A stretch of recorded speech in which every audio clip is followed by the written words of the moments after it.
So ito pala yung ganap ngayong araw. Hinaya ko si Taba Chingching kumain sa manginasal kasi ang tagal na namin nagka-crave ng manginasal. Pinauna ko na siya para mag-order sa manginasal. Kaso sad to say, pagpunta daw niya doon, nakasarado pa daw for renovation. Alam mo yun, nakafix na sa utak mo na mag-a-only rice ka. Sobrang nakakasad talaga kasi ang tagal na namin nagka-crave doon. Kasi sinar na lang kami napadpad. So siya pala pinag-order ko. Ako naman naghanap ng maupuan.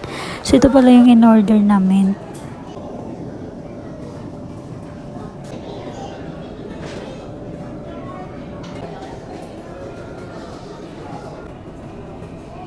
Alam mo yun, tuwang-tuwa ka sa binigay nila sa'yo na kutsara at tinidor. Kaso talaga, nanlalaban talaga yung pizza. Kaya hindi ko siya makain kahit ng maayos. Tapos ang init-init. Para ka-jacket pa talaga ako.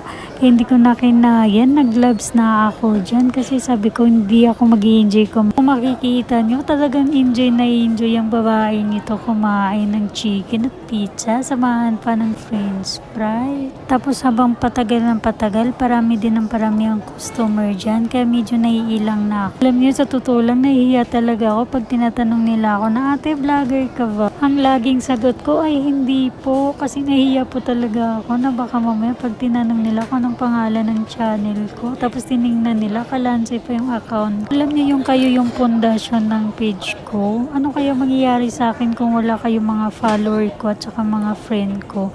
Kaya sa totoo lang, nahihiya akong sabihin na nagbibideo ako kasi baka mamaya tawanan nila ako kasi walang kakwenta-kwenta yung mga video ko. Hanggat hindi ko nasisigurado na okay pa tong account ko, hindi ko muna ipagsasabi kung anong pangalan ng channel ko sa mga kakilala ko. Nakakahiya eh. Pero hanggat nandyan kayo na nagpapalakas ng loob ko, patuloy akong lalaban dito kay Mita. Kaya sobra akong nagpapasalamat sa inyo. Alam nyo ba, minsan naiiyak ako kasi hindi ko alam kung saan ako mag-uumpisa at anong i-content ko. Sobra talaga ako napapressure kung paano ko pagandahin yung video ko kasi sa totoo lang, hindi ako natutuwa sa mga video ko. Isa pang kalaban ko sa pagbablog yung pagiging mahiyain. Pero kung hindi ko umpisahan, paano ko malalamang kakayanin ko? Ipangarap ko to kahit noon pa. Kahit kontrang-kontrang pamilya ko sa ganitong trabaho kasi nakakahiya daw tong pagbablog. Lahat na lang daw kinukuha na ng video. Tapos ipopost sa online para makita ng lahat. Updated daw yung mga malalayong tao sa buhay mo. Kaya kung makikita ng pamilya ko itong video na to, sorry na kaagad. Portahan nyo na lang ako sa pangarap ko kasi ito talaga yung gustong-gusto kong ginagawa. Kaya kahit nung bata ako, mahilig akong mawak ng cellphone. Alam nyo ba na umiyak ako kasi nag-request ako ng cellphone dati na may camera pero hindi ako binigyan nila mama. Kaya nung kumikita na ako, bumili agad ako ng GoPro at saka camera kasi gusto ko talagang mag-vlog. Kaso biglang nagka-pandemic kaya nakulong ako sa loob ng bahay.